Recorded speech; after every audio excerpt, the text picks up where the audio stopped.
When you're multiplying or dividing integers, think of this triangle trick. If you're working with two numbers with different signs, like one positive and one negative, your answer will be negative. But if both numbers have the same sign, whether they're both negative or both positive, your answer will be positive. The first problem might look like a subtraction problem, but since there are parentheses around negative 15, it's multiplication of negative 4 and negative 15. Multiply them just as you normally multiply whole numbers. 4 times 15 is 60.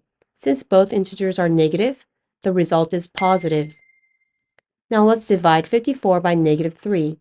Divide them just as you normally divide whole numbers. 54 divided by 3 is 18. Since they have different signs, the answer is negative 18. Please note the difference from adding integers, where if two integers have different signs, the outcome was the sign of the greater absolute value. When multiplying or dividing, the absolute value doesn't matter.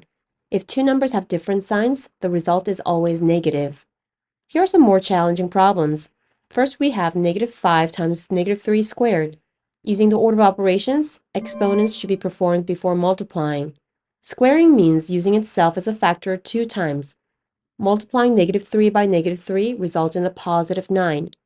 Then we multiply by negative 5. Since they have different signs, we get negative 45. Next, we have division and multiplication, which needs to be performed from left to right. So we divide first. Negative 36 divided by 4 is negative 9 because they have different signs. Then we multiply by negative 3. Since they have the same sign, the result is positive 27. Let's find the value of negative 2 to the 5th power, which means using negative 2 as a factor 5 times. Multiplying them as we normally multiply whole numbers, 2 multiplied by itself 5 times gives us 32. Let's determine the sign of the outcome. When there are two negative signs, they cancel out each other to become positive. Since we're left with one negative sign, that is our final sign.